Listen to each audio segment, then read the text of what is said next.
আল্লাহ নবী সাল্লাল্লাহু আলাইহি ওয়াসাল্লাম আবু তালহাকে ডাকলেন, ওই মিরাজের রাতের ঘটনাটা বলছি।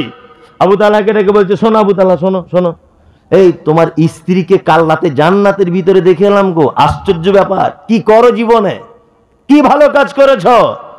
আবু তালহা বলছেন, আল্লাহ নবী, এমন কোন ভালো কাজ করি নাই, এমন কোন উন্নত মানের কাজ করি নাই, জীবনে একদিনের একটা ভালো কাজ মনে আছে। বলছে, কি মনে আছে বলো? বলছে, দয়ার নবী, আপনার মসজিদে হঠাৎ করে মেহমান এসেছে। আল্লাহর নবী আবু তালহাকে ডেকে বলছে, আবু তালহা, আমার বিবিদের বাড়ি থেকে ঘুরে আসো, কিছু খাবার এনে দাও। আবু তালহা বলছেন, দয়ার নবী, আপনার 11 জন বিবির বাড়ি থেকে ঘুরে এলাম, একজনের বাড়িতেও খাবার নাই। আল্লাহু আকবার। বিশ্ব নবীর 11 জন বিবির বাড়িতে কারোর বাড়িতে খাবার নাই। তা আবু তালহা এসে আল্লাহ নবীকে বলছেন, আল্লাহ নবী, একজনের বাড়িতেও খাবার পেলাম না। বিশ্ব নবী তখন সাহাবীদের ভরা মজলিসে বললেন, এই মেহমানের কে মেহমানদারি করাবে বলো, কে কে মেহমানদারি করাবে? আবু তালহা বলছেন, লাব্বাইক, আল্লাহ নবী, আমি তো উপস্থিত, আমি মেহমানদারি করাবো। বাড়িতে খাবার আছে কিনা এটা জানার প্রয়োজন নেই। মেহমানকে বাড়ি নিয়ে চলে গেলেন, স্ত্রীকে দরজায় নক করলেন। স্ত্রী বলছেন, কি হলো? বলছে, সঙ্গে মেহমান রয়েছে। স্ত্রী বলছেন, আশ্চর্য ব্যাপার, আমাদের বাড়িতে 2টি বাচ্চা ছেলের মতো খাবার আছে, অল্প জবের আটা, আর তেমন কিছু নেই, তেমন কিছু নেই। আবু তালহা তখন বলছেন, শোনো, এই মেহমান আর কারো নয়, এই মেহমান হচ্ছে বিশ্ব নবী মুহাম্মদ রাসূলুল্লাহ সাল্লাল্লাহু আলাইহি ওয়াসাল্লামের মেহমান। তখন বিবি বলছেন, এক কাজ করো, বাড়ির ভিতরে ঢুকাও, বাচ্চাগুলোকে ঘুম পাড়িয়ে দিই। বাচ্চাগুলোকে ঘুম পাড়িয়ে দেওয়া হলো। 2টি বাচ্চা ছেলের মতো খাবার, রুটি পাকালো, তরকারি রেডি করলো।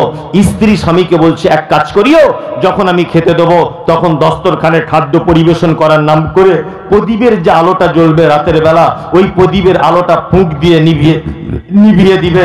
আর তুমি যদি ওই খাদ্যটা খাও তাহলে মেহমানের পেট পরিপূর্ণ হবে না। তুমি মিছে মিছে করে খাদ্যতে হাত দেবে, মুখে হাত তুলবে, মুখটা লাড়াচাড়া করবে, কিন্তু সত্যিকারের একটাও যেন খাবার তুমি খেয়ে নিও না, তাহলে বিশ্ব নবীর মেহমানের পেট ভরবে না।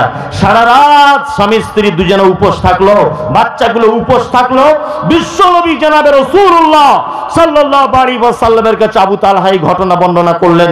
আবু তালহাকে আল্লাহ নবী সাল্লাল্লাহু আলাইহি ওয়াসাল্লাম বলছেন, আবু তালহা, এত ভালো কাজ তোমরা দুজন করেছো সেদিন রাতের বেলা, যে আল্লাহ পর্যন্ত খুশি হয়ে তোমার স্ত্রীর মতো একজন মহিলাকে আগে থেকে জান্নাতের ভিতরে রেডি করে রেখে দিয়েছে। এই আপনাকে বলছি, জুম্মার দিনে মসজিদে গিয়ে প্রথমে আপনার একটা কাজ আজকে থেকে আমল করতে হবে, ইনশাআল্লাহ বলুন করব। জুম্মার দিনে প্রথম কাজ, মসজিদে ঢুকি 2 দিকে তাকিয়ে দেখে নিতে হবে যে মসজিদের ভিতরে কোনো অন্ধ, কানা, ফকির, ল্যাংড়া কেউ আছে কিনা। আপনাকে তাকে ডেকে বাড়িতে নিয়ে যেতে হবে খাবার খেতে দেওয়ার জন্য। এই বলুন, একজনা বলুন আমল করবে এটা, প্রত্যেক জুম্মার দিনে আমলটা করবার চেষ্টা করব। হাতটা তুলুন দেখি কারা কারা, ইনশাআল্লাহ বলুন। একদম আপনার স্ত্রীকে বলবেন প্রত্যেক জুম্মার দিনে একজন করে আমাদের বাড়িতে খাবে। কাউকে যদি না পান, মুর্শিদাবাদ থেকে একটা ফেরিওয়ালা ফেরি করতে এসেছে, মসজিদে নামাজ পড়তে ঢুকেছে, ওই ফেরিওয়ালাটাকে ডেকে নিয়ে বাড়ি চলে যান, ভাই চলো আমার বাড়িতে কিছু খাবে। মেহমানকে খাওয়ানো অনেক অনেক নেকি। ভালো কাজের মাধ্যমে কোথায় যাওয়া যাবে? জান্নাত, জান্নাত যাওয়া যাবে, তাই তো? আচ্ছা, আমি 2টো হাদিস বলবো, আপনাদের জন্য 5টা কথা, মহিলাদের জন্য 4টে কথা বলে দিব, জান্নাত যাওয়া যাবে। আজকে থেকে আমল করবেন ইনশাআল্লাহ, জান্নাত। আর কিছু করা লাগবে না, আজকে থেকে করবে ইনশাআল্লাহ। তো ওদেরটা আগে বলবো না আপনাদেরটা? ওদেরটা আগে বলবো। তা মেয়েদেরটা ভালো করে শুনে রেখে দেন, খালারা, 4টে কাজ যদি করেন জান্নাত চলে যাবেন। কটা? আপনার স্ত্রী যদি এখানে না এসে থাকে, আপনার স্ত্রীকে এটা বাড়িতে গিয়ে বলে দেবেন 4টে কাজ করবে। 1, বিশ্ব নবী বললেন, আল মারাতু ইজা সাল্লাতু খামসাহা ওয়া সামাতু শাহরাহা ওয়া আতাআতু বা'লাহা ওয়া আহসানাতু ফারাজাহা ফাতাদখুল মিন আবওয়াবিল জান্নাতি সাআতুন। বিশ্ব নবী বললেন, একজন নারী যদি 4টে কাজ যদি করে, সেই নারী জান্নাত চলে যাবে। তার 1 নম্বরের কাজ হলো আল মারাতু ইজা সাল্লাতু খামসাহা, 5 ওয়াক্ত নামাজ পড়বে একজন মহিলা, কতদিন পড়বে? 1 মাসে পড়বে কেউ 23 দিন, 1 মাসে পড়বে কেউ 27 দিন, 1 মাসে পড়বে কেউ 25 দিন। বাকি দিনগুলোতে আল্লাহ ওদেরকে ছুট দিয়ে দিয়েছে, কাজা করতে হবে না, পরে আদায় করে দিতে হবে না। তবে রোজা যদি হয় তাহলে পরে কাজা করে দিতে হবে।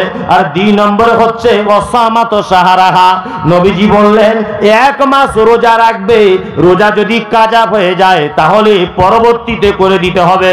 আর 3 নম্বরে নবী বলেছেন ওয়া আতাআত বালাহা, ও নারীরা স্বামীর সেবা করবে। আপনাদের এখানে করে তো? স্বামী স্ত্রীর ভালো সম্পর্ক আছে? একটা লোক আমার এরকম এরকম করছে, মানে ও বেচারা খুব বিপদে আছে। একটা লোক হালকা করে হাত তুলে এরকম এরকম করছে, ওকে একটু চেক করে যাবেন ওর বাড়িতে কাল সকালে, ঠিক করে দিয়ে আসবেন, একটু মনে হয় গোলমাল চলছে। খবরদার স্বামীর সঙ্গে অসৎ ব্যবহার করিয়েন না। আল্লাহ নবী আর আয়েশা সিদ্দিকা রাদিয়াল্লাহু তাআলা আনহার প্রেম, আল্লাহু আকবার, কি প্রেম! প্রেমের একটা হাদিসের অংশ বলি আপনাকে। এই দেখুন আম্মা জান আয়েশা বলছেন, কি বলছেন? যে গেলাসে আমি পানি পান করিতাম, পান করা হয়ে গেলে নবীকে দিতাম, দেখিতাম আমি অগণিজ নয়নেতে, ওখানে মুখ লাগায়া নবী পান করিতেন। গোস্ত খেয়ে হাড্ডি গুলো ফেলিয়া দিতাম, চুষে চুষে খেত নবী চোখেতে দেখিতাম। আম্মা জান আয়েশা বলছেন আল্লাহ নবীকে এত ভালোবাসা ছিল, এত প্রেম ছিল, গিলাসে যে জায়গাটায় মুখ লাগিয়ে পানি পান করেছেন নবীজি ওই জায়গাটায় মুখ লাগিয়ে পানি পান করেছেন। আম্মা জান আয়েশা বলছেন আমি গোস্তটা খেয়ে হাড্ডিটা ফেলে দিয়েছি, আল্লাহর নবীকে দেখেছি ওই জায়গাটায় মুখ লাগিয়ে আবার তিনি হাড্ডিটা চুষে চুষে রস বার করে করে খেতেন। এত প্রেম, এত ভালোবাসা ছিল। আপনার স্ত্রীর মধ্যে আছে? আপনার স্ত্রী, আপনার তো বিড়ির গন্ধতে ঘুম হয় না, সারাদিন বিড়ি খাচ্ছে হারামখোর, সারাদিন। আর বিড়ি তো খাচ্ছে খাচ্ছে ফজর আজান দিচ্ছে মসজিদে, আসসালাতু খায়রুম মিনান নাওম। নবীর সুন্নাত অনুযায়ী মেসওয়াক করতে করতে মসজিদে যেতে হবে, দাঁতন করতে করতে, তাই তো? এটা সুন্নাত জি। আরে হারামখোর বাড়িতে বালিশের তলা থেকে বিড়ি বার করে টানতে টানতে মসজিদের মেন গেটে বিড়ি ফেলে ওযু করে মসজিদের ভিতরে ঢুকেছে। আহা হা হা, পাটি ছাগল বুঝেন না কি, পাঠা ছাগল না কি বলে, 1.5 ফুট দূর থেকে না 1.5 কিলোমিটার দূর থেকে বুঝতে পাওয়া যায় যে ওইখানে একটা আছে। এত গন্ধ। এই যে বাসি মুখে এই যে বিড়ি পান করে ধূমপান করে যে মসজিদে গেল, আল্লাহু আকবার, এই যে মুখে কি গন্ধ, ওর বউ ওর কাছে থাকে কি করে, এটা আমি আশ্চর্য হয়ে যাই। হ্যাঁ সত্যি, ওরা খুব মানে অসহায় বলে ওই স্বামীর ঘর করছে। ওদের যদি একটু পাওয়ার থাকতো না তা তোমার ঘরের 12টা বাজিয়ে দিয়ে কেটে পড়তো। হ্যাঁ কি আসছে, মুখে এত গন্ধ, আস্তে আস্তে গন্ধ। আল্লাহ 70% মানুষই খাচ্ছে, কি আশ্চর্য ব্যাপার। হ্যাঁ আটু খাবে কি করে?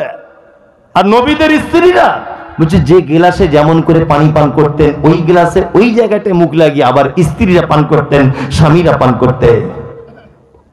আর এখন আপনি জানতো কলকাতা যাবেন, আপনার স্ত্রী রান্না করে রেখেছে, আপনি খেতে পারেননি, অর্ধেক ভাত খেয়ে কোন রকম চলে গেছেন, আপনার স্ত্রী দেখবেন ওই ভাত হাঁসকে দেবে, মুরগিতে দেবে, ও নিজে খাবে না। খাবে কি করে? তো ঘৃণা খেতে পারে না। শুধু বাপ গরিব মানুষ বলে আর অবলা বলে আপনার সংসার করছে, তাছাড়া কবে সংসার ভেঙে দিত, কিছু করার ছিল না। যে 3 নম্বরে বিশ্ব নবী সাল্লাল্লাহু আলাইহি ওয়াসাল্লাম বলেছেন, কি বলছেন? ওয়া আতাত বালাগা, ওই মহিলারা যদি জান্নাত যেতে চাও স্বামীর সেবা করো। 4 ওয়া আহসানাত ফারজাহা, মেয়েরা লজ্জাস্থানের হেফাজত করো, পর্দা করো। আলহামদুলিল্লাহ এখানে মনে হয় দোকান টোকান বসেনি জলসাতে নাকি, কই দেখতে পেলাম না। দোকান বসেছে, ভালোই কাজ করেছে তাহলে। লোকায়িত জায়গা দোকান, ঠিক আছে। প্যান্ডেল যা করেছে মোটামুটি ফেরেশতারা কি যে করবে দের, খুঁজছে শুধু কমিটিকে, নামগুলো লিখে রেখেছে। কিয়ামতের দিন বলবে ছোটপুরের কে আব্দুল্লাহ কে রে, সেক্রেটারি না কেসি, আর বাম দিকে দাঁড়া, এদিকে দাঁড়া, তোর হিসাব একটু পরে হবে। যে কেন এরকম ব্যাপার? যে যা প্যান্ডেল করেছে আর যা দোকান লাগিয়েছ পালিশ করা হবে, বাম দিকে দাঁড়াও। আশ্চর্য ব্যাপার। এই যে বেহায়াপনা জলসার নামে একটা উৎসব পরিণত হয়েছে, উৎসবে হয়নি, উৎসবে পরিণত। নারী পুরুষ সব দেখুন মেলাতে একাকার, সব জায়গাতে। আপনাদের ছোটপুরে শুধু বলছি না, সব জায়গায়, আপনাদের এখানে বলছি না। এর জন্য কিন্তু কর্তৃপক্ষ খুব দায়ী হবে, বক্তারাও হবে, বক্তাও ছাড় পাবে না। আমি যে বলছি শুধু কমিটি তাও না, আল্লাহ আমাকে বলবে তুই জানিস তবে গেলি কেন, তুইও বাম দিকে দাঁড়া, পালিশ করব। কঠিন বিপদ হয়ে যাবে কিয়ামতের মাঠে, বুঝা হবে না? আল্লাহ তুমি আমাদের সবাইকে রক্ষা করো, বলুন আমিন। তবে আগামী দিনে এগুলো চেষ্টা করবেন যে দোকানপাট একটু না হোক, বা মহিলাদের জন্য আলাদা একটু সেপারেট ব্যবস্থা করা। আলহামদুলিল্লাহ ভালোই করেছেন, যা করেছেন। এই মেলাটা তোলা যাচ্ছে না কেন? আসলে আমি বুঝতে পেরেছি মালদা মুর্শিদাবাদে মেলা থেকে একটা মোটা টাকা চাঁদা ওঠে দোকানদারের কাছ থেকে, তাই না? ওটা তো এই সিস্টেম এখানে নেই, কিন্তু অন্য জায়গা আছে। তা যদি এই সিস্টেমে না হয় তাহলে আপনি আছে, হ্যাঁ অনেক জায়গাতে আছে, আপনার গ্রামে নেই কিন্তু অনেক জায়গাতে আছে। এক নম্বর কথা হচ্ছে দোকান থেকে একটা মোটা টাকা চাঁদা ওঠে, এটা একটা কারণ। আর দ্বিতীয় কারণ হচ্ছে কমিটির যদিও বা ইচ্ছা হয় দোকান বসতে দিব না, কিছু মাথা মোটা যাদের মাথায় গোবর আছে, গরুর গোবর, এই রকম কিছু লোক বলে আমার জায়গাতে বসতে দিব। তোর বাপের কি আছেন এরকম লোক? তা তোর বাপের জায়গার যেমন এত গরম, তা জলসার 4 দিন পরে ওই দোকানটা লাগানা, দেখ দুনিয়ার মাছিয়েছে, তার জিলাপি খাবে, মানুষ কেউ কিনবে না। তোর বাপের জায়গার যখন এত গরম, তো জলসার 4 দিন পরে দোকানটা লাগা। পর্দা, জি এটা একটা ব্যবসা হয়ে গেছে পরিণত। জলসা মানে এগুলো হচ্ছে সব জায়গাতে, এখানে শুধু নয়। মায়েরা যারা আছেন অবশ্যই পর্দার সঙ্গে চলবেন। বিশ্বনবী সাল্লাল্লাহু আলাইহি ওয়াসাল্লাম 4 নম্বরে একটা কথা 5 নম্বরে বলছেন, ফাতাদখুল মিন আইয়াবওয়াবিল জান্নাতে সাতুন, জান্নাতের 8টা দরজার যে কোনো দরজা দিয়ে এই মেয়েটা ঢুকে যেতে পারবে, কেউ বাধা দিবে না, কেউ বাধা দিবে না। কটা কাজ করলে? কটা? 4টা। 1 5 ওয়াক্ত নামাজ পড়বে, 2 1 মাস রোজা রাখবে, 3 স্বামীর সেবা করবে, 4 ও আহসানাত ফারজাহা, লজ্জাস্থানের হেফাজত করবে। গোটা জগতে শুধু নারী আর নারী। রাগ করো না বলছি আমি, শোনো দিয়া মন, আর কেমন এতে মোদের ঘরে নারীর আগমন। যতই করো নামাজ রোজা, দেখো পরেজগারি, বাজারেতে কিনলে শাড়ি সঙ্গে পাবো নারী।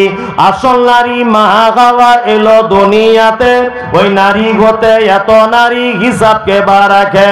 বর্তমানে দেখি শুধু নারীর আমদানি, নারীর ফটোয় ব্যবসা চালায় হাজারো দোকানি। মৌলবী ও মাওলানা আর হাজি গাজী ভাই, বর্তমানে নারীর হাতে বাঁচার উপায় নাই। রেডিও টেলিভিশন আরো সিনেমা হলে দলে দলে যাচ্ছে পুরুষ নারী আছে বলে। দেশলাইটা হাতে নিয়ে ঠুকতে যাব কাঠি, ঠোকার আগে তার উপরে আসে নারীর পাটি। নববর্ষের দিনে দেখো হাজার দোকানদার, নববর্ষের দিনে দেখো হাজার দোকানদার, নারী মার্কা ফটো দিয়ে দিচ্ছে ক্যালেন্ডার। বাজারেতে চা বিস্কুট আনবে সবাই কিনে, সেথায় দেখো নারীর ফটো বিস্কুটের ওই টিনে। আলকাতরা টিনে দেখো নারীর ফটো আছে, বেশি দামে আলকাতরা বিক্রি হবে বলে। পানের সঙ্গে জর্দা খাবেন 300 পাতির কোটো, পানের সঙ্গে জর্দা খাবেন 300 পাতির কোটো, সেটাই দেখো বাদনাইকো আছে নারীর ফটো। ইফকো কিনুন, পটাশ কিনুন, রাসায়নিক সার, তার বস্তার উপর দেখতে পাবে নারীর পিকচার। বাজার থেকে নিজের টাকায় সাবান কিনে আনে, ময়লা দূর যেমন তেমন নারীর প্যারে পড়ে। তোর বউকে যায় না দেখা যায় না রাস্তাঘাটে, সাইকেলের ওই সামনের চাকায় মার্কেটের ওই নিচে, সাইকেলের ওই সামনের চাকায় মার্কেটের ওই নিচে, সেটাই দেখো বাদনাই কো নারীর ফটো আছে, তোর বউকে যাই না দেখা যায় না রাস্তাঘাটে, ওই বউকে দেখবে সবাই ভোটের তালিকাতে। নারে তাকবীর। আল্লাহ নবী বলেছেন ওয়া আহসানাত ফারজাহা, ও জগতের যত নারীরা, চারটে কাজের শেষ পজিশন কাজ হলো এটা, তুমি যদি পর্দা করবে ফাতাদখুল মিন আইয়াবুয়াবিল জান্নাতে সাতুন, জান্নাতের 8টা দরজার যে কোনো দরজা দিয়ে তুমি ঢুকে যাবে, পৃথিবীর কেউ তোমাকে বাধা দিতে যাবে না। আপনার স্ত্রীকে বলে দিবেন এই 4টে কাজ করতে, ইনশাআল্লাহ। আপনাকে 5টা কাজ করার কথা বলে দিয়ে যাচ্ছি, খুব মন দিয়ে শুনে রেখে দেবেন। এক, আল্লাহ নবী সাল্লাল্লাহু আলাইহি ওয়াসাল্লাম বলেছেন তা'বুদুল্লাহ, যে জান্নাত যেতে চাও সর্বদা ইবাদত করতে হবে কার? আল্লাহ। ইবাদত বলতে আমরা বুঝি নামাজ, রোজা, হজ, যাকাত, এগুলি ইবাদত। জি না। আপনি এক কাজ করবেন, দর্জির খানায় যখন আপনার প্যান কাটাতে যাবেন, তখন ওই প্যানটা গাঁটের 2-3 আঙ্গুল উপরে কাটাবেন, ওটা ইবাদত, ওটা ইবাদত। কি বলছি বুঝতে পারছেন না? কারণ আল্লাহর নবী এইভাবে পড়তে বলেছেন, এই কারণে এটা ইবাদত। আপনি যখন ভাত খাবেন, প্রথমে দস্তরখানটা বিছাবেন। দস্তরখান অবশ্যই, দস্তরখান ছাড়া কেউ ভাত খাবেন না। কি বললাম বুঝতে পারছেন তো? দস্তরখান বিছিয়ে ছাড়া কেউ ভাত খাবেন না, সুন্নতের খেলাফ। দস্তরখান বিছাবেন, নিজের দিক থেকে ভাতটা মাখাবেন, 3টে আঙুল দিয়ে ভাতটা মাখানোর চেষ্টা করবেন। এটা বিজ্ঞানসম্মত, কিন্তু প্রয়োজনে সব আঙুল ব্যবহার করতে পারবেন। আর কিছু লোক আছে না, বিয়ে বাড়িতে, মৃত্যু বাড়িতে, এখানে ওখানে গেলে হাম হাম করে খেয়ে গোঁপ দাড়ি একাকার করে দেয়, আছে না? মনে হচ্ছে ও মানে জীবনে কোনোদিন খাই নাই, বাবার জন্মে নিয়ে খেতে বসেছে, একদম মুখে ফুকে লেপটে মুছে একাকার করে দিয়েছে, এরকম লোক নাই? আছে। এটা সুন্নত নয়। পেটটাকে 3টে ভাগ করার চেষ্টা করুন। 1 ভাগ পানি দেন, 1 ভাগ ভাত দেন, 1 ভাগ একটু ফাঁকা রাখুন নিঃশ্বাস প্রশ্বাসের জন্য, বুঝলেন না? অল্প অল্প করে খান, আস্তে আস্তে, বেশিক্ষণ চিবিয়ে চিবিয়ে খাবেন, রস বার করে করে, মজা করে খাবেন। আর মাঝে সাঝে লোকমা তুলবেন আর বলবেন আলহামদুলিল্লাহ, আল্লাহ সমস্ত প্রশংসা তোমার। আর ভাত খাওয়া হয়ে গেলে কি করবেন? দোয়া বলবেন। কি দোয়া বলবেন? আলহামদুলিল্লাহিল্লাযী আতা'মানি ওয়া সাকানি ওয়া জাআলনি মিনাল মুসলিমিন। বিসমিল্লাহ বলে খাওয়া শুরু করবেন। দস্তরখানে যদি কোনো খাবার পড়ে যায়, ওই খাবারটা তুলে আবার চুষে বা চিবিয়ে খাবেন, ওটা নিশ্চয় বরকত আসে। জি, এই পদ্ধতিতে যদি আপনি ভাতও যদি খান, তাহলে অবশ্যই এটা ইবাদতে কি হবে? গণ্য হবে। এবার একটা বলি, 1 গ্লাস পানি পান করবেন, বলুন তো 1 গ্লাস পানি পান করতে গেলে কটা সুন্নত লাগে? উনি বলছেন 3টে, আর একজন বলছে 10টা। আরে ভাই, এটা বলুন যে জানি না, আজে বাজে বলার কি দরকার? বলুন যে হুজুর জানা নেই। জানা থাকলে আপনাকে এত টাকা খরচা করে আনি? হ্যাঁ, এই পানি পান করার 6টা সুন্নত। কটা? 6টা। জেনে নেন, আমল করার চেষ্টা করবেন। আরে ভাই, কিছু পারেন না পারেন, অন্তত পানিটা আল্লাহ নবীর মতো করে খাওয়ার চেষ্টা করুন। পারবো কি পারবো না? 1, বিসমিল্লাহ বলে পান করবেন, মনে রাখবেন কিন্তু। প্রথম, বিসমিল্লাহ বলে পান করবেন। 2, দেখে পান করবেন। পানিটা দেখবেন যে পানিতে কিছু পড়ে আছে কিনা। যদি দেখেন যে একটা মাছি পড়েছে, আপনি কি করবেন? মাছিটাকে তুলে ফেলে দেবেন না, মাছিটাকে ভালো করে পানিতে ডুবিয়ে দিবেন, তারপরে তুলে ফেলে দেবেন। এটাই হচ্ছে সুন্নাত। কারণ মাছি যখন পানিতে পড়ে, একটা ডানা বা বাজু তুলে রাখে, আর একটা ডুবিয়ে দিয়ে দেয়। তা আল্লাহ নবী সাল্লাল্লাহু আলাইহি ওয়াসাল্লাম বলেছেন, ওর 2টো ডানাতে একটাতে বিষ থাকে, একটা ওই বিষ নষ্ট করার ঔষধ থাকে। এটা বিজ্ঞানও প্রমাণ করেছে।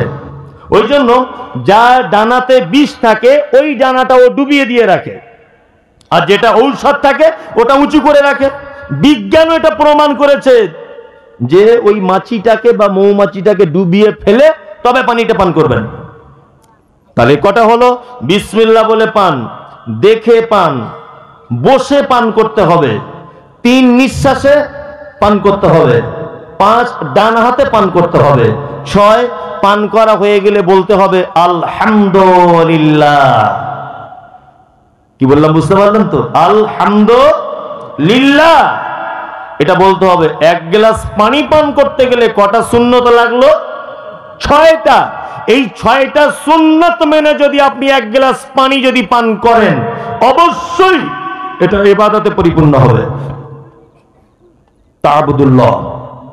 2 ওয়ালা তুশরিক বিহি শাইয়া। আল্লাহ নবী সাল্লাল্লাহু আলাইহি ওয়াসাল্লাম বলেছেন শিরক করে দিও না, এটা মারাত্মক বড় পাপ। মায়েদেরকে বলছি বিশেষ করে, ওই লাল সুতো, কালো সুতো, ধাগা বাঁধা, কোমরে সুতো, মাদলি, গাছ বাঁধা, শিকড় বাঁধা, জড়িবুটি, সব শিরক। মাথায় থাকবে এটা। তাবিজ টাবিজ আছে, গাছের ডাল শিকড় বাঁধা আছে, বালা পড়ছে হাতে, পড়ছে না? হ্যাঁ, এগুলো অবশ্যই খুলে ফেলে দেওয়ার চেষ্টা করবেন। এই অবস্থায় যদি আপনি মারা যান তাহলে জান্নাতে যাওয়া বড় কঠিন হয়ে যাবে, খুব কঠিন, মারাত্মক শিরক। আর কোন মসজিদের ইমাম সাহেব যদি এরকম লুকিয়ে চুরিয়ে একটু তাবিজ টাবিজ দেয় তো অবশ্যই মসজিদ থেকে বার করে দেওয়ার চেষ্টা করবেন তাকে। যদি আপনি বার করে দিতে পারেন তাহলে ওই কারণে আপনি জান্নাত চলে যেতে পারেন, যদি ওকে বার করতে পারেন। আর না হলে আপনার কথার মাধ্যমে তাকে বাধা দিতে হবে। জি, অতুকিমুস সালাতিল মাকতুবাতা, ফরজ সালাত আদায় করতে হবে। আপনারা ফরজ নামাজ পড়েন তো সবাই? অতুতি যাকাতিল মাফরুজাতা, যাকাত বুঝে দিয়ে দিতে হবে আওতায় চলে এলে। অতাহুজ্জাল বাইত, আর মক্কা থেকে ঘুরে আসার মতো টাকা থাকলে হজ করতে চলে যেতে হবে। চলুন, 5টা কাজ আপনাকে বলে দিলাম। এটা মসজিদের উন্নতি কল্পে জলসা। রাত 11:30 আমাকে তুলেছে, এটা পাগলামি ছাড়া আর কিছু নয়। আর কিছু? রাত এখন 1:30 বাজতে গেল, মানুষ ঘুমাবে না? এটা মসজিদে কাজ অসম্পূর্ণ আছে, প্লাস্টার টেলাস্টার কিছু হয়নি। কোরআনের আয়াত 2-4টা আরো বাকি রয়ে গেছে। বললে অনেক বলা যাবে, কিন্তু বলা সম্ভব নয়। অনেকক্ষণই বলা যেত, কিন্তু ঘটনা হচ্ছে তুলেছে 11:30টায়। কি আশ্চর্য জলসা! একটু আগে আগে তুলতে হবে, 12টার মধ্যে যেন জলসা শেষ হয়ে যায়। যাই হোক, আপনারা আল্লাহর রাস্তায় কিছু দিয়ে যান। আর ওদিকে মনে হয় চাদর ধরেছে কেউ। হ্যাঁ জি, আল্লাহর রাস্তায় আপনারা মসজিদকে কিছু সহযোগিতা করুন, এটা আপনাদের কাছে খুব বিনীত অনুরোধ। আরে আখেরি দুয়াটা, মজলিস ভাঙার একটা দুয়া আছে, এই দুয়াটা অন্তত পক্ষে বলে যান 2-4 মিনিট। এত রাত যখন অতিবাহিত হয়েই গেল, আপনি আল্লাহ নবী সাল্লাল্লাহু আলাইহি ওয়াসাল্লামের এই সুন্নতটা মানুন, যে অন্তত শেষ দুয়াটা বলে যাব। আমি হয়তো 5 মিনিট থাকবো, আপনাকে তো টাকা দিতে বাধ্য করছি না। মসজিদ আল্লাহর ঘর, আমি আপনাদের মেহমান। রাসূলুল্লাহ সাল্লাল্লাহু আলাইহি ওয়াসাল্লাম বলেছেন যে মুসাফিরের দোয়া কবুল হয়। আমি মুমতাজুল ইসলাম আপনার এখনকার জন্য এখানকার মুসাফির, ওই জন্য আপনি দয়া করে আমার হাতে অন্তত পক্ষে মসজিদের জন্য কিছু দেন। মাশাআল্লাহ, একজন 500 টাকা দিলেন। আল্লাহুম্মা সাল্লি আলাইহি, আল্লাহুম্মা বারিক আলাইহি। জি দেন। যার কাছে